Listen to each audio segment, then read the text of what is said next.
The detective showed me photos. This house was purchased in your name. My sister had stolen my identity. But here's the interesting part, he continued. The previous owner left $200,000 in cash hidden in the walls. Legally, it's yours now. Welcome to Cheat Sheet Tales, where loyalty dies, lies bleed out, and the truth hits like a slap to the face. These aren't just stories. They're confessions soaked in betrayal and regret. Ever spotted a red flag when it was already too late? Say it in the comments. Let's tear into today's tale. The detective's badge read Martinez, and his partner said Thompson, but all I could focus on was the folder of photographs spread across my kitchen table. My hands shook as I picked up each image. A two-story colonial in Westchester, granite countertops, hardwood floors, a pool I'd never swim in, all purchased with my credit, my name, my stolen identity.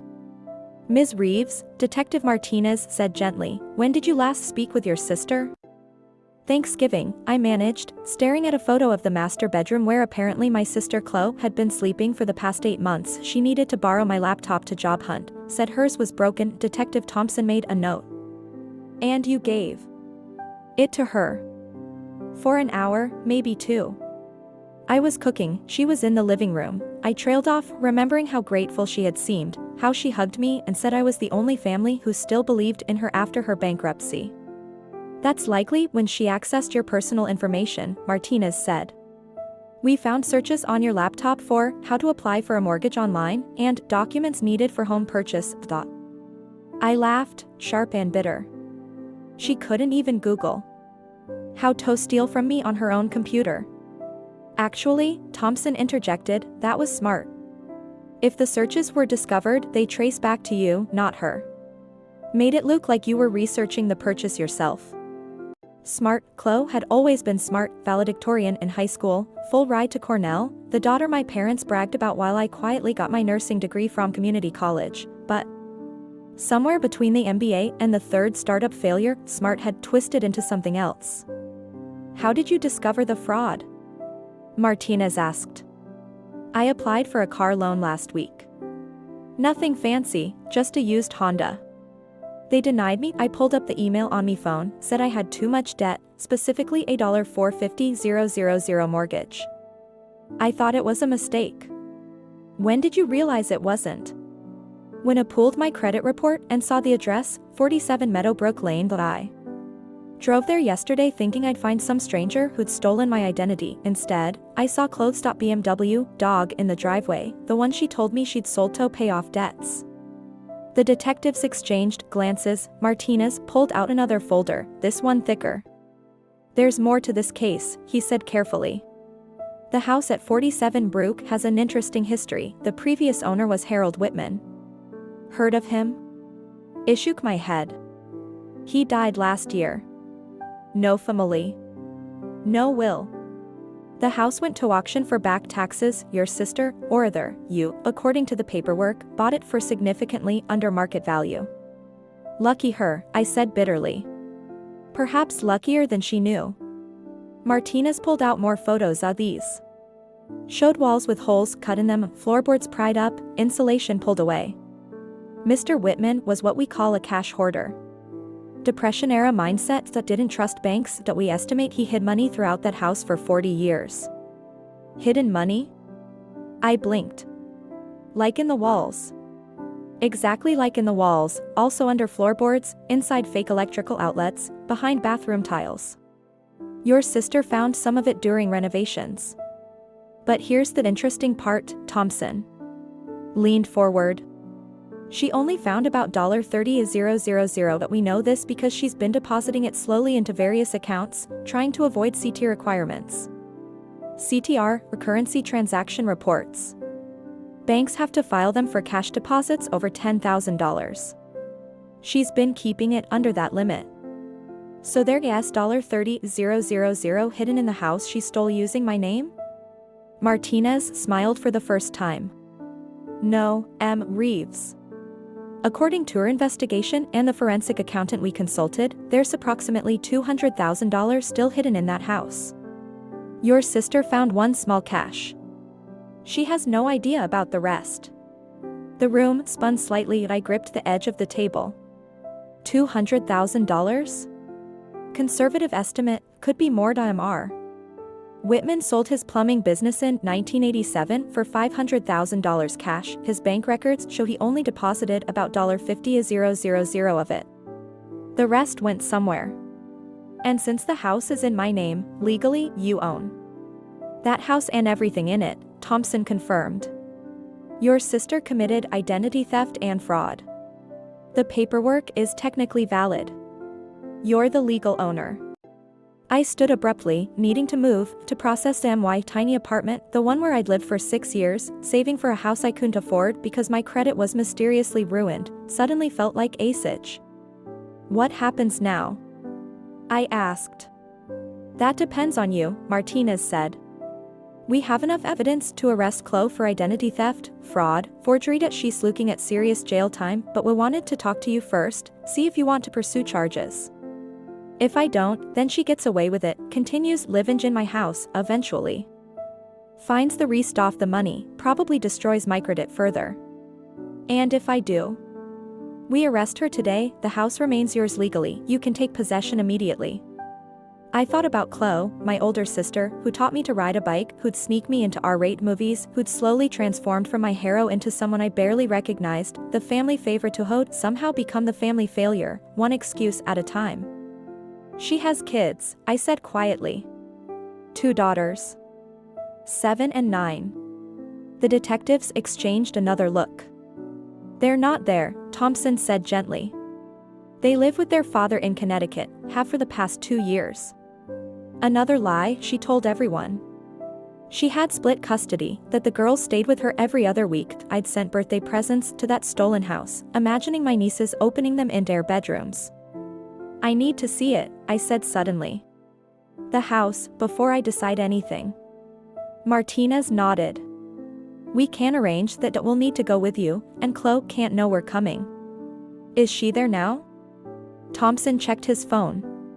According to her social media, she's at a spa day in the city, posted about self-care for successful women an hour ago.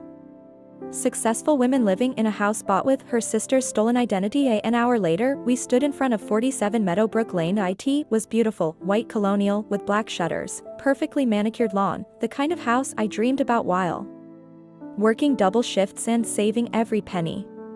The locksmith will meet us here, Martinez said. Legal requirement when serving a warrant, even though technically you own it. While we waited, I studied the neighborhood, kids riding bikes, someone walking a golden retriever, normal suburban life happening around my sister's crime scene. The locksmith arrived and worked quickly. The door swung open to reveal a Pinterest perfect interior. Chloe had always had good taste, funded by other people's money, apparently. Don't touch anything yet, Thompson advised. We need to document everything for evidence. Worked through slowly, every room was staged like a magazine shoot. The kitchen had appliances I'd never be able to afford. The living room featured furniture that cost more than my car, and everywhere, photos of Chloe at graduations. Mine wasn't displayed. Chloe with business partners, Chloe accepting awards for businesses that had failed, and no photos of me and no photos of her daughters. Ms. Reeves. Martinez called from upstairs. You should see this. It climbed the stairs, hardwood, not a creak, and found him in what was clearly Chloe's office. Vision boards covered one wall, dreams of wealth, success, fame, and in the center, a list titled Assets to Leverage. My name was at the top, below it, excellent credit, stable income, too trusting. She planned this, I said numbly. For a while, based on these documents, Thompson said from the doorway. He held up folders.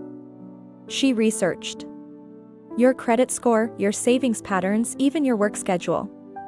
She knew exactly when to strike. I sank into the desk chair, ergonomic, expensive, and tried to process the betrayal. My own sister had studied me like a mark, cataloged my trusting nature as an asset to exploit. Where's the money? I asked. The $30,000 she found. Martinez pointed to the corner of the room where a section off drywall had been poorly patched.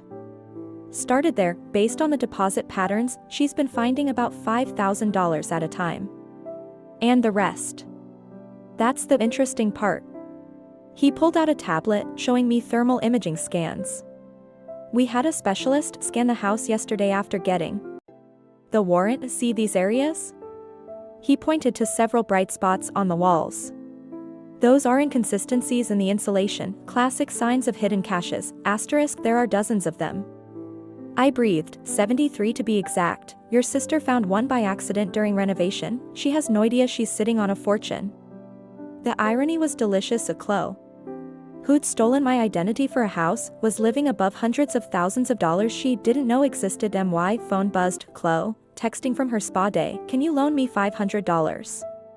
Spa went over budget and my cards are maxed, you know I'm good for it. I showed the detectives, they documented it, asterisk, the audacity, Thompson muttered. Make your decision, Ms. Reeves, Martinez said gently. Do we arrest her when she comes home, or do we leave and pretend this never happened? I looked around the office, at the vision boards, the expensive furniture, the life built on my stolen identity. Then I thought about my cramped apartment, my denied car loan, the vacation I couldn't take because my credit was ruined. Arrest her, I said quietly. But let me be gone when you do it. I don't want to see her face. And the house. The money. I'll take possession of what's legally mine, all of it.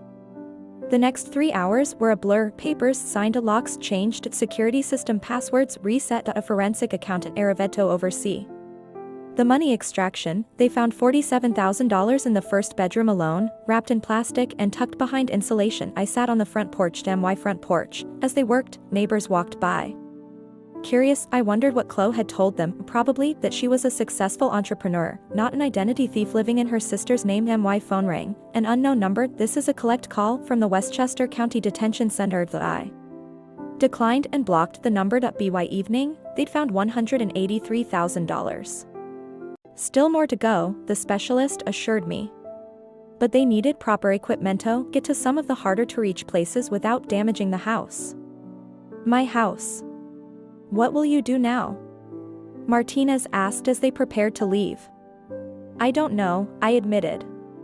This morning, I was worried about affording a used Honda. Now I own a house and have almost $200,000 in cash that smells like old insulation. It's legally yours, he reminded me. The previous owner is deceased. No heirs, you own the house and contents. Your sister's crime doesn't change that. After they left, I wandered through the house, my house, trying to process it all that I am. The kitchen, I found Chloe's journal, recent entry, found another $5,000 today at this rate. I'll have enough to flee the country by Christmas. Becca will never even know what hit her. Becca. She'd nicknamed me that in kindergarten. Now she was planning to destroy my credit and run, leaving me to clean up the mess. I called my parents. From Chloe's kitchen to my kitchen, Mom answered on the second ring. Becca, how are you, sweetheart? Chloe was just telling us about her new business venture. So proud of her for bouncing back. Mom. Chloe's been arrested. Silence. Then what? That's impossible. That we just talked to her this morning. She was at a spa. She was at a spa she couldn't afford, in a house she bought with my identity, spending money she found hidden in the walls. I don't understand, so I explained everything, the identity theft of the house, the hidden money, the journal, the plan to flee. With each word, I heard my mother's breathing grow heavier. But she said she turned her life around. She said the house was from a successful investment. The investment was my credit score, Mom. You must be mistaken. Chloe would never. I'm sitting in her kitchen right now. My kitchen, technically, since she bought it with my identity. The police just finished extracting $183,000 from inside the walls. Hidden money? This sounds like some sort of movie plot. Becca, are you feeling all right? Even now, even with evidence, they couldn't believe their golden child was a criminal. I wasn't surprised, disappointed, but not surprised. I have to go, Mom. I need to figure out what to do with my new house. Becca, wait. If this is true, you won't really let them prosecute her, will you? She's your sister. She stole my identity, ruined my credit, and was planning to flee the country. Yes. I'm prosecuting. But what about her daughters, who live with their father because she lost custody 2 years ago? Those daughters? More silence. The golden child's facade was cracking. One lie at a time. I hung up and continued my tour. The master bedroom, my bedroom now, had a walk-in closet bigger than my apartment bedroom. The bathroom had a soaking tub I dreamed about after long nursing shifts. I in the basement. I found renovation supplies and a sledgehammer. Chloe must have been looking for more money herself. Amateur work. Based on the mess, the professionals would find much more. My phone buzzed. Thought a text from my landlord. Rent is due on the 1st. No extensions this time. I looked around my house, my fully paid for house, and laughed, then cried, then laughed again. The next morning, Detective Martinez called with an update. Chloe had been formally charged with identity theft, fraud, and forgery. Her bail was set at $100,000. She asked if you'd bail her out, he said. Said you owe her for all the time she helped you with homework in school. Homework? She means the times she made me do her so she could party. I'll tell the DA that's a no, definite no. Also, he added, the forensic team wants to return today. They think there's significant money in the basement foundation. I agreed, then called in sick to work. First time in 5 years. My supervisor was shocked. Are you okay, Becca? This isn't like you. I'm fine, I said, staring at my reflection in clothes, my bathroom mirror. Just dealing with some family issues. The forensic team found another $67,000 that day. The basement foundation had a hidden compartment that Chloe's amateur demolition had missed by inches. They also found bonds likely worth another small fortune once evaluated. Mr. Whitman was very thorough, the lead investigator said. We've seen hoarders before, but this level of organization is rare. He kept records too, coded, but we're working on them.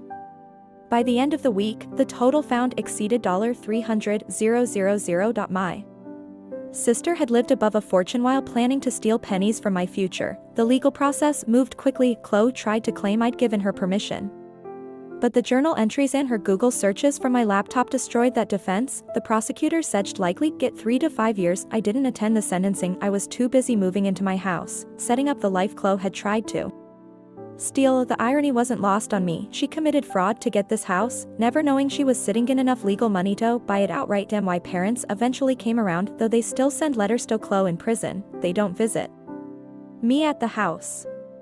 Too painful, Mom says, to see what Chloe lost.